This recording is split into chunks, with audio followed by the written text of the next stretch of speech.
નમસ્કાર મિત્રો, સ્વાગત છે તમારું ગુજરાતી ઇન્ફો યુટ્યુબ ચેનલના એક નવા વિડીયોમાં। ટાટ પરીક્ષા અંગે ખૂબ જ મોટા સમાચાર સામે આવી રહ્યા છે, એના વિશેની વાત આપણે આજના આ વિડીયોની અંદર કરવાના છીએ। રાજ્ય પરીક્ષા બોર્ડ દ્વારા ટાટ હાયર સેકન્ડરીની પરીક્ષાની તારીખોમાં ફેરફાર કરવામાં આવ્યો છે અને ટાટ હાયર સેકન્ડરીની પરીક્ષા માટેની નવી તારીખ જાહેર કરવામાં આવી છે। તો આજના આ વિડીયોની અંદર આપણે ઓફિશિયલ પરિપત્રમાંથી આ સંપૂર્ણ માહિતી જોવાના છીએ। તો હવે શરૂ કરીએ આજનો વિડીયો। તો તમે અહીંયા જોઈ શકો છો ટાટ એચએસ એટલે કે ટાટ હાયર સેકન્ડરી ઉચ્ચતર માધ્યમિક પરીક્ષાની તારીખમાં ફેરફાર। ટાટ એચએસ પરીક્ષાની નવી તારીખ જાહેર।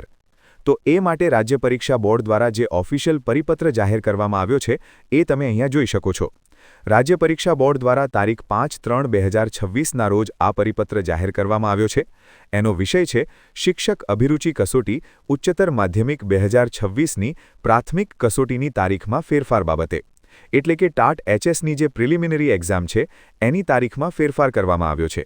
તો અહીંયા જે પ્રમાણે લખ્યું છે એ પ્રમાણે તમે જોઈ શકો છો।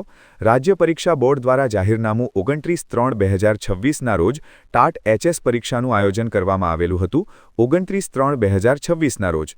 ગુજરાત માધ્યમિક અને ઉચ્ચતર માધ્યમિક શિક્ષણ બોર્ડ દ્વારા 29/3/2026ના રોજ ગુજરાત કોમન એન્ટ્રન્સ ટેસ્ટ ગુજકેટનું આયોજન કરવામાં આવેલ છે, જે સંદર્ભ પત્રથી અત્રેજાણ કરવામાં આવેલ છે।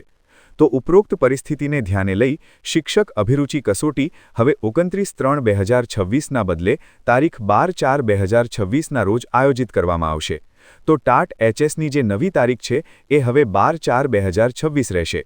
અત્યાર સુધી જે ન્યૂઝ હતા એ પ્રમાણે ટાટ એચએસની આ પરીક્ષા 29/3/2026ના રોજ યોજવાની હતી, પરંતુ હવે આ પરીક્ષા 12/4/2026ના રોજ યોજવામાં આવશે। વધારે માહિતી માટે તમે સ્ટેટ એક્ઝામિનેશન બોર્ડની જે ઓફિશિયલ વેબસાઇટ છે seb.exam.org એનો ઉપયોગ કરી શકો છો। તો ટાટ એચએસની નવી તારીખ 12/4/2026 રહેશે। Thank you so much for watching.